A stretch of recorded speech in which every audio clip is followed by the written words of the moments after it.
Treta infinita, a mediação do Logos na revelação divina.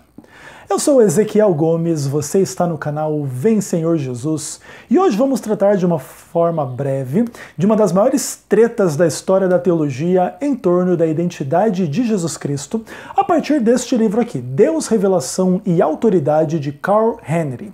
E hoje nós vamos falar um pouquinho sobre a identidade do Logos, aplicado a Cristo, especialmente no Evangelho de João capítulo 1 e Lucas capítulo 1, tá bom?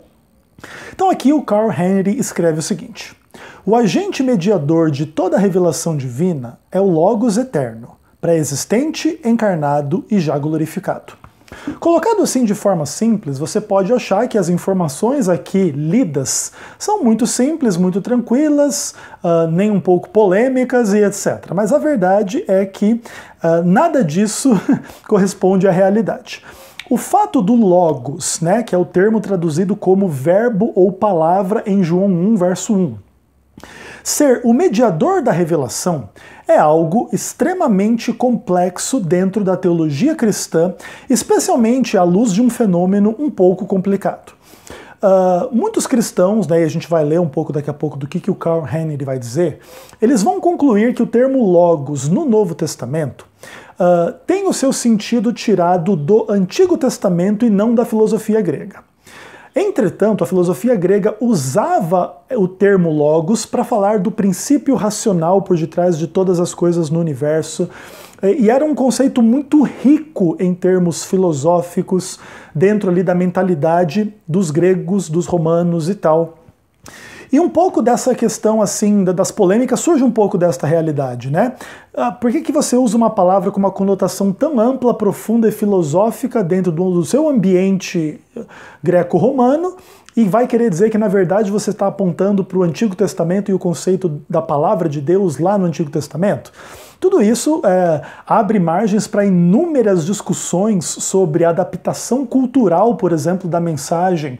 Então, vamos lá. Existe o conceito da palavra de Deus no Antigo Testamento, mas o grego e o romano não tinha esse conceito tão forte na sua sociedade, na sua cultura. Então, João adapta um termo que tem uma conotação muito forte naquela cultura atual para apontar aquilo que é a palavra de Deus, por exemplo.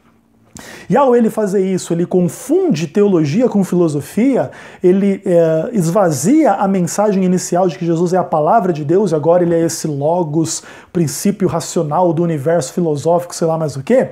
E um monte de polêmicas e questões surgem a partir desta questão aqui, que é uma questão de fato muito debatida, muito interessante.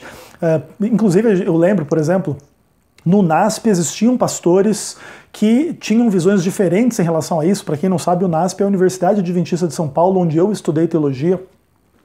E ali existiam pastores que criam de uma forma, outros que criam de outra, em toda esta questão do Logos divino. E tudo é muito polêmico e interessante, em função especialmente das implicações para a doutrina de Deus, para a doutrina de Cristo, para a doutrina da Trindade, para a doutrina da própria missão e da própria aculturação, sim ou não, do Evangelho, a contextos filosóficos, racionais, e a comunicação do Evangelho, como é que é e como é que não é. Mas para a gente também não se perder em toda essa ampla polêmica, vamos se focar aqui no que o Carl Henry ele filtra para a gente dentro desta polêmica como um todo. E aí ele diz o seguinte: assim como ele é o agente divino da criação, da redenção e do juízo, o Logos encarnado em Jesus Cristo é o agente da revelação.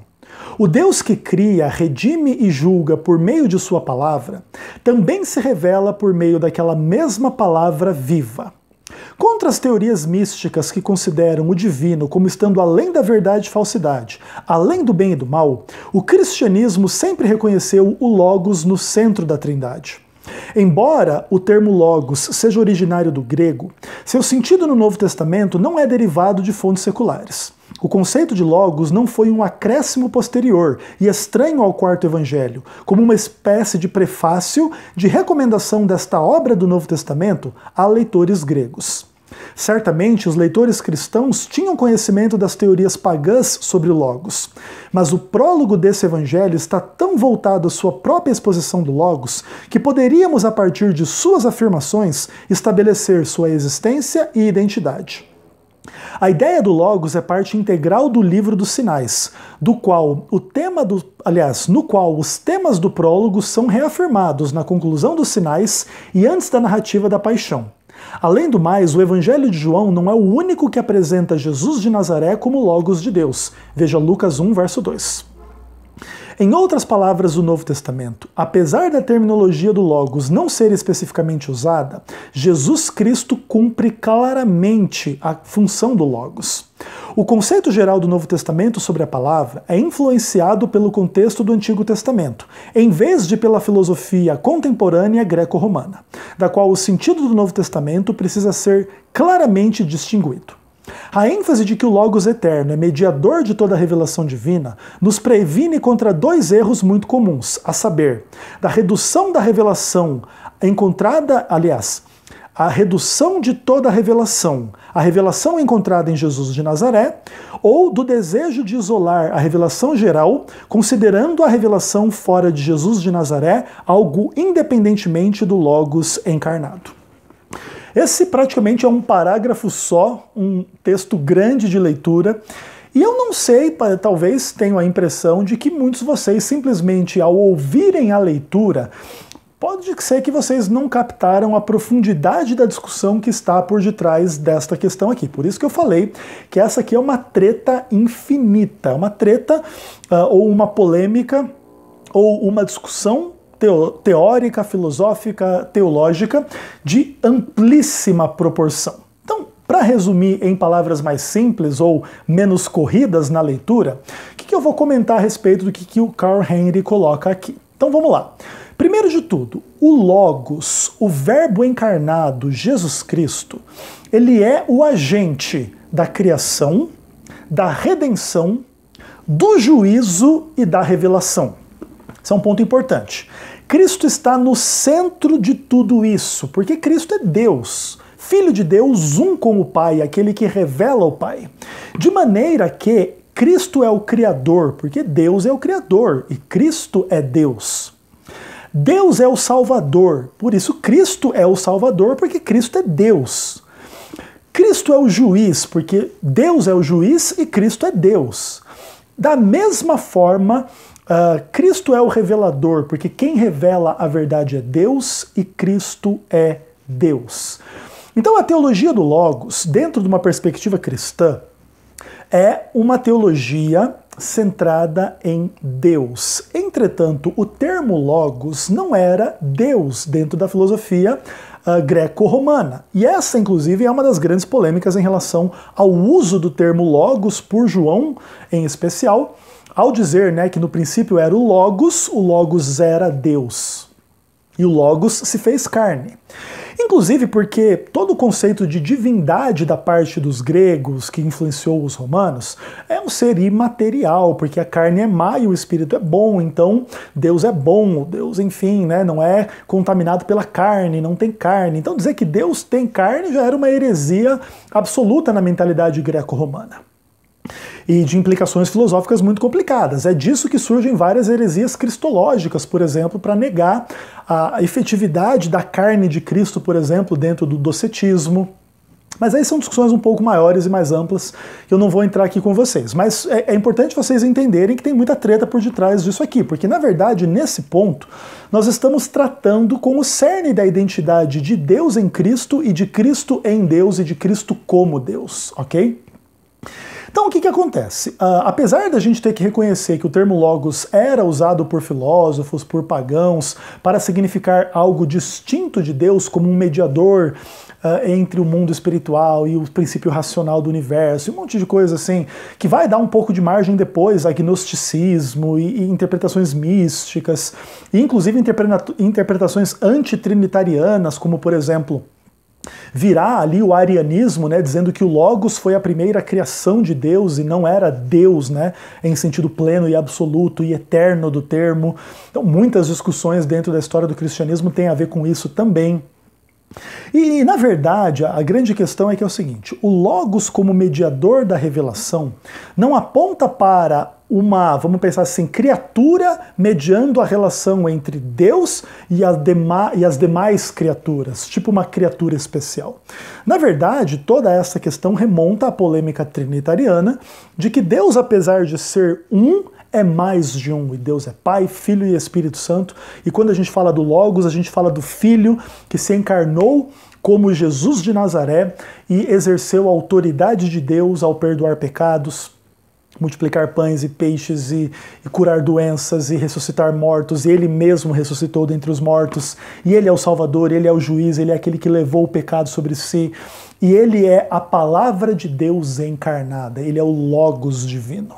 Claro, se você for parar para pensar, ele é o princípio racional do universo. Se você disser que o princípio racional do universo é Deus, não teria nenhuma dificuldade. Agora, a cosmologia, a filosofia, a compreensão pagã dessas questões era um monte de eons e um monte de intermediários entre os eons, e aí demiurgo para lá, Deus Supremo para cá, e daqui a pouco onde é que entra Cristo nisso tudo? É como uma criatura que media entre o Deus maior, que é o Pai, e o Deus do Antigo Testamento é o demiurgo. Inclusive essa era um pouco a compreensão aí do Marcião, um dos primeiros grandes hereges dentro do contexto cristão, um herege anti-judaico, etc. Mas Jesus era um judeu e a palavra de Deus previa, né, a vinda de Cristo, e Jesus é a fonte da própria palavra de Deus porque ele é Deus. Então, a polêmica toda a respeito de Deus e Cristo está aqui condensada dentro dessa questão de que Cristo media a revelação de Deus, se tornando homem, e agora ele é a fonte da revelação divina, e etc. E aí também entra uma questão interessante da unidade entre Filho e Espírito Santo.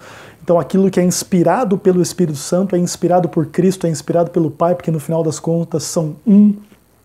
E ainda que isso seja um pouco complexo de definir em termos matemáticos, estando além da lógica humana, a palavra de Deus aponta para esta questão, ainda que antitrinitarianos em geral esperneiem por aí querendo dizer que não, e só podem dizer que não negando conceitos fundamentais e básicos da palavra de Deus, que vão na direção de distinguir Pai e Filho e Espírito Santo e de uni-los em um só Deus e não em três deuses separados, como é a doutrina clássica bíblica da Trindade, ok? Eu digo clássica no sentido de bíblica, não no sentido da tradição da igreja, porque muitas vezes existem conceitos trinitarianos que às vezes querem se moldar também a questões filosóficas, por exemplo, como Deus inamovível lá, dos filósofos gregos e etc., de Aristóteles, e que não correspondem exatamente à dinâmica divina que nós vemos na Bíblia. De maneira que tudo isso aqui se condensa e se concentra na polêmica trinitariana. E, na verdade, no final das contas, o que o Carl Henry diz? Que é importante a gente entender essas questões todas para evitar alguns erros muito comuns entre algumas pessoas. Então, vamos lá. Existe o Logos encarnado, Jesus de Nazaré, a palavra de Deus viva, Deus feito homem. E algumas pessoas, diante disso, compreendem que Cristo está acima de tudo, e elas não estão erradas. Entretanto, alguns querem usar a verdade de que Cristo é uma revelação suprema de Deus para deslegitimar a revelação escrita do Antigo ou mesmo de outras partes do Novo Testamento. Então agora é tipo uma coisa assim meio Caio Fábio, sabe?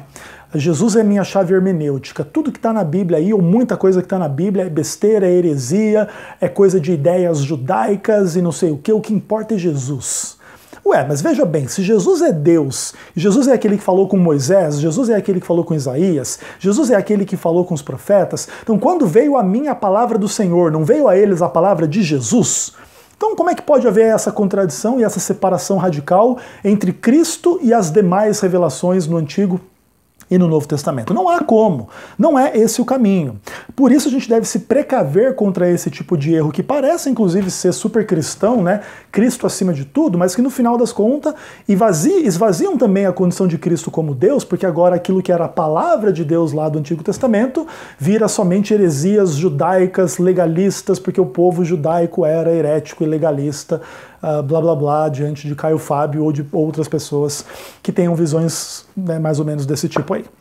Então, espero que eu tenha conseguido contextualizar de uma forma breve uma infinita treta, uma infinita polêmica que está no centro aí da questão da identidade de Jesus Cristo como o Logos, o Verbo encarnado de Deus, aquele que revela a Deus, aquele que é o mediador da criação, da redenção, do juízo e também de toda a revelação de Deus, porque Cristo revela a Deus, porque Cristo é Deus.